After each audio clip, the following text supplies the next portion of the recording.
سلام أوشت عدن وزعنكم علتاو مدلواتنا اتكتاتلو كبراتن كبرانن ازي لومي تلفزيون نلومي عصرت قنبات كلتشن عصر شمونتن عامة برات ناباهم زقاربولو ساعات زينا جمير اللهم كسام بخم باتي مدبنا مسانا كتسونو نيتبنا سابسكرايب شير لايك كومنت مقبار ازي فيديو كتفلمو ودما بخبرن عدم استزينم أب كتما أديس أبا نمحدار دكتور دبرتين زكالس حدش بيت مخري سلام اللوتن تمسريتم جوجل نبر حوحات نوعلي بريتوريا بمفراس نهزب تجراي ناب حدقا يقالعو كم زلو تاقليتم أب كيلا عدد عرو 130 آيتن شبوتن زحازة تطرطاري أب كايد وعيلم إيرترا مبل 35 عامت سنبل بعال ناسنتا صنعتنا وحسنا أب زبل تيما بعوي دمكت نمخبار مدلواتات تزازم كم زلا أفليتم زبلن كالوتن زيناتات بمحاز علتاو مدباتنا بار استزينا فليمنا يلنا حزدما ناب زرزرم كنسقركمينا سناي صانحيتم أب كتما أديس أبا نمحدار دكتور دبرتين زكالس حدش بيت مخرن سلام اللوتن تمسريتم نبر مريحنت جزام محدار تجراي عززتي حيتا سلام تجراي بوليتكا ودواتن دليت لوتن زتأمره عوي بيت مخرن سلام لوتن تجراي أب كتما أديس أبا تمسريتلهم إذا حدش ودا بزي ندكتور دبرتين ناي شفتا مجزاتي كبل بموقاس بستحل خسقمتي كمكتو كم استلع على أو جلهم برنامجنا ورادبانك قال سدليت لوت تجراي نمبرخ بحدش ملكعو داقم موداب زي سالت قلو سفيح مدرخ كاب ودبات سيفيكن ودابتات ميديان صعنتو فترتنا أكلات أبستر خبلو بيت مخري نسلام لوت تجراي بعلي كم ستعيشة فليتم أبز مدرخ زي جنرال أركان جبرت نسائي نبر بريزيدنت جزام حدار تجراي أي تجيتها شوردا نبر عززتي TDF ناي حزي عززتي TPF كم ون نيشوعات بوليتكا ودوات مرحتي ترخيبهم يم جنرال أركان جبرت نسائي واناون علم لقاون أهجراون زواتات كم ون هجراون كلهم خناتات بملأختو كجلز انتلو قبل علي دكتور دبرتين ترير نقفيتا أقربي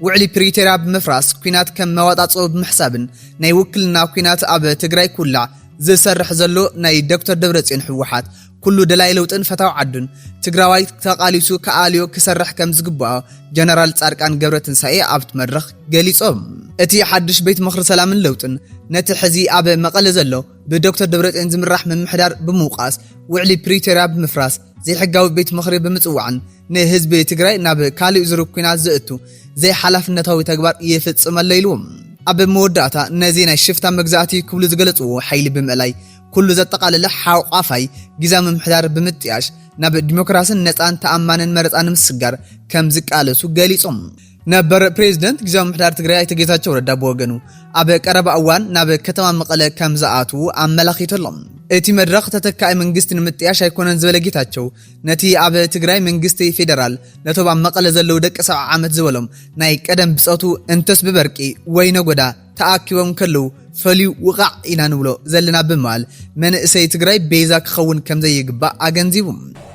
تتكأ منقص زمرت مدرخ يقولون وي مقالة مس أتنا كن أتينا هذا حتى رجزنا أتينا من ذات رأس نجريني أو نمنقص تكيو سرحون يهون ناي تجراي حينتك كوا مقبر كم عبي إنيشيتيف نوصلو من قصاص نتي أب كتما أديس أبا تمسرت زلو حدش بيت مخرن سلام اللوتن عمل كيتم استفلالي أكلات تقومتات الناس معذر كم تخونو كابزيهم حدا نبر العلوي مرار حود بسمرز نبر آيت ردا حلفهم يتقسم آيت ردا حلفهم زبر عنا كولا يخلن كاب بقحاتو مخان سلزنور دحر مال نمن اسين مهورن زي مستاف كي ياكل نيزا حيل زي ناقل الخان ندفع خان بزعبا زحشة مسأل محساب انتو وحد قلدي انت عبد ما لاقصي يخوني لهم وسيخم دما أبد سوا مدرخات سلت سوا خاطرح حمام كتفوس أجمعات كتفتح روحو كتأمتن آيت قلن كبلو تقاهمهم قليتهم بتمساسالي قلبوها بتريتو هيج بتجراي كبحوحات من نقاف مسرعات بلتسقنا نستطابقوا أكلات بتري زواقصن تخونو حق أنيا لوتي أبد سوا بزكايد أخيوا كتساخع كم زي يخل دما يزاروهم حوحات نوعلي بريتوريا بمفراس نهزبي تجراينا بحدقا يقالعو كم زلو تقاليصم بهاجراو بورد مرص ኢትዮጵያ ሕጋውነቱ ዝተሰረዘ ውድብ ሕወሓት ንውዕሊ ፕሪቶሪያ ብዕሊ ብምፍራስን ናይ ህዝቢ ትግራይ ናብ ዝኸፈ ሓደጋ የቃልዑን ከም ዘሎ ኣብ ሲቪክ ማሕበር ናይ ኣድቮካሲ ዋና ዳይሬክተር ፖለቲካዊ ተንታኒ ኣይተ ስዩም ዮሃንስ ገሊጾም ኣይተ ስዩም ከም ዝገለጽዎ ጉጅለ ነበር ብማል ዝገለጽዎ ሕወሓት ካብ መጀመርታውን ነቲ ናይ ፕሪቶሪያ ውዕሊ ሰላም ዝተቀበሉ ናይ ሰላም ድሌት ስለ ዝነበሩ ዘይኾነስ ንባዕሉ ግዜ ንምዕዳግ ዝተጠቀመሉ ስልቲ ኢሎም ሕወሓት ነዚ ዝተፈረመ ውዕሊ ሰላም ፕሪቶሪያ ብተግባር ብምፍራስ ንህዝቢ ትግራይ ዳግም ናብ ሞትን ህልቂትን ዝዕድም ሓደገኛ ስጉምቲ ይወስድ ከም ዘሎ ተንታኒ ፖለቲካ ኣይተ ስዩም ገብረ ዮሃንስ ገሊጾም ሓዚ እቲ ጉጅለ ብዝኽተሎ ዘሎ ኣካይዳ ኣብ ትግራይ ስርዓት ኣልቦነት ንኽነግስን ሕገ መንግስታዊ ስርዓት ኣብ ሓደጋ ክወድቕን ይገብር ከም ዘሎ ኣረዲኦም ሕወሓት ህዝቢ ዝበሎም ውልቀ ሰባት ካብ ባዕሉ ዝውሃቦም ተልእኾ ጥራሕ ዝፍጽሙ ካድረታት እምበር ነቲ ሓፈሻዊ ህዝቢ ትግራይ ከም ዘይውክል ዝገለጹ ኣይተስዩም እቲ ጉጅለ ንምሁራት ተቋምቱ ውድባትን ሲቪክ ማሕበራትን ከም ዘይሳተፉ ብምግባር ንህዝቢ ትግራይ ጆሆ ሒዙ ኣብ ውሳነታት ከይሳተፍ ዓፊንዎ ይርከብ ክብሉ ገሊጾም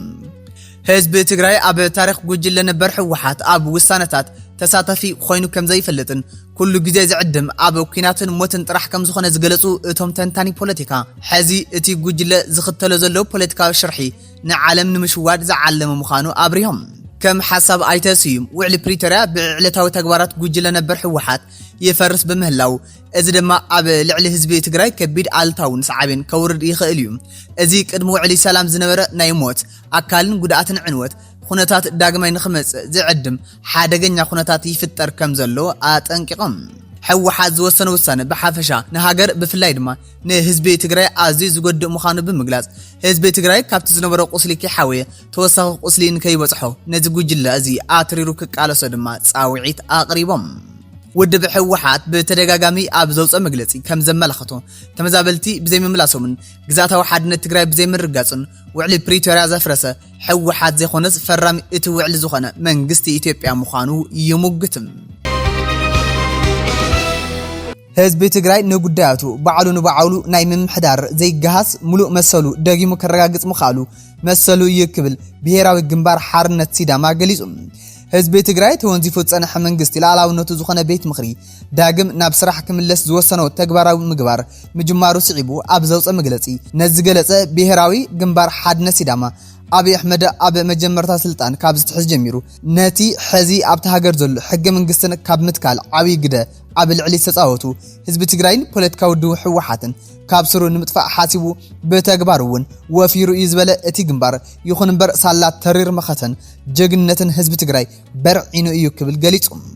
ኮይኑውን ኣብ ልዕሊ ህዝቢ ትግራይ ብዝተፈጸመ ዘራይ ዘተኻኸበ ጽንተታዊ ከቢድ ሓሰያ ዝበጽሑ እዩ ሕዝውን ሚሊዮናት ካብ መረበቶም ተመዛቢሎም ኣብ ዝኸፈ ኩነታት ይርከቡ ዝበለ መግለጺ ብሄራዊ ሓርነት ሲዳማ ይኹን እምበር ስርዓት አብይ ሕዝውን ዝጀመሮ ጽንተታዊ ኩናት ብኻልእ መንገዲ ካብ መቐጻል ደው ኣየበለን ዝተፈላለዩ ተግባራት ጽንተት እናፈጸመ ምዃኑ እቲ ግንባር ኣብ መግለጺኡ ጠቒሰሎም ኣብ ትግራይ ሕዚ ተወንዚፉ ጸንሐ ቤት ምኽሪ ናብ ስሩዕ ምምላሱ ዝተፈላለዩ ሓሳባት ክለዓሉን ሰምዕ ለና ዝበለ እቲ ግንባር ኮይኑ ግና ኣብ ፕሪቶሪያ ዝተኸተመ ድምፂ ጥይት ካብ ምህዳእ ብዘለለ ነቲ ቀንዲ ምፍጻሙ ብዝግቦም ተግባራት እቲ ውዕሊ ክፍጽም ዘይምኻሉ ሚሊዮናት ተጋሩ ኣብ መዕቆቢ ሓሳረ መከሮም ይርእዩ ኣለዉ ኢሉ ኣቐዲሙ እውን ብዝተፈላለየ ምስምስ ኣብ ልዕሊ ትግራይ ዝተፈጸመ ኣዋጅ ጽንተታዊ ኩናት እውን ብዝተወደበን ዝተዋደደን መንገዲ ስርዓት አብይ ተፈጺሙ ሕዝውን ኣብ ዝተፈላለዩ ከባቢታት ብሄራትን ዝቕጽል ኣሎ ዝበሎ እቲ ግንባር ህዝቢ ትግራይ ጉዳዩ ንምምሕዳር ዘይገሃስ መሰሉ ዳግም ንምርጋጽ መሰሉ እዩ ኢሎም ከም ዝኣምኑውን ኣብሪሆም ኣብ ኬላ ዓዲ ዳዕሮ 130 ጠያይትን ሽጉጥን ዝሓዘ ተጠርጣሪ ኣብ ቀይዲ ውዒሉ ሓደገኛታት ናይ ኩናት መሳርሕታት ሒዙ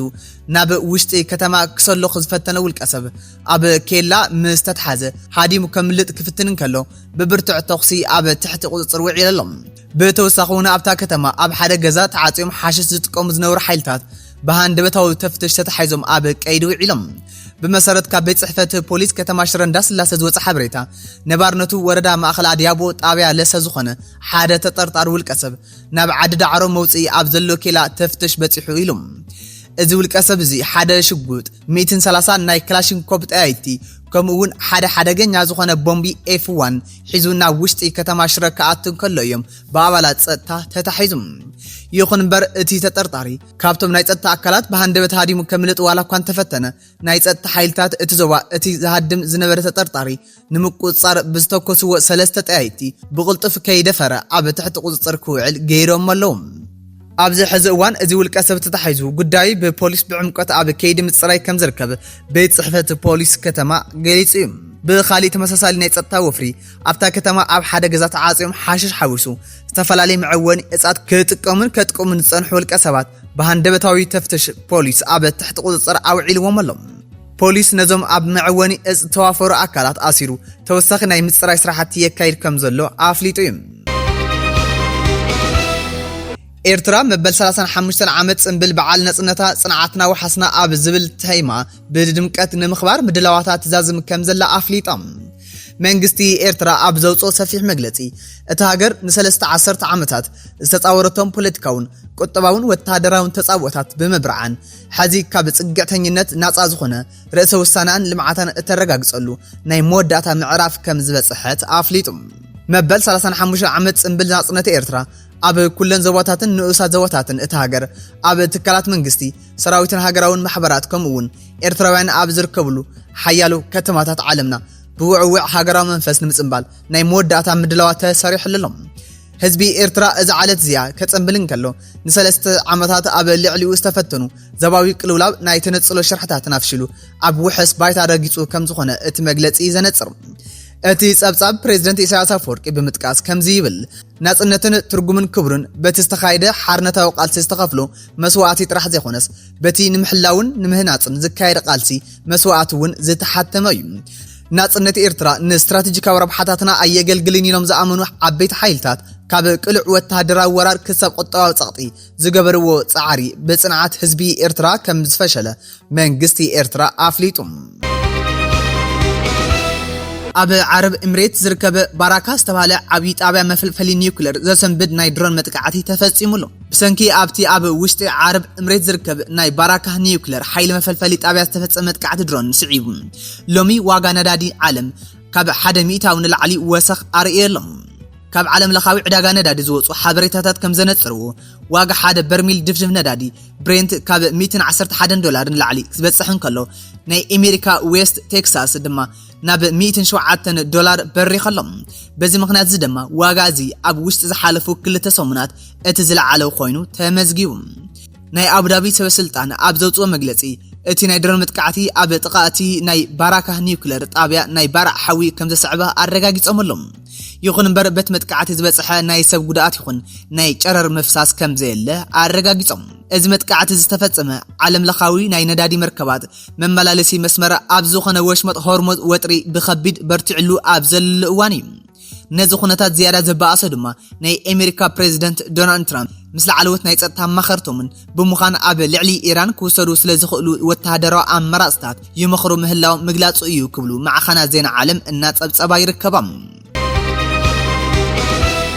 ክቡራት ተኸታተልቲ ሎሚ ቴሌቪዥን ስለዝተኸታተልኹምና ምስጋናና ዝዓዘዘ እዩ። ንዩቲዩብና ሳብስክራይብ፣ ሸር፣ ላይክ፣ ኮሜንት ከም ዝገበርኹም ብምትእማን ኣብ ናይ ጽባሕ ሰዓተ ዜና ክሳብ ንራኸብ ሰላም።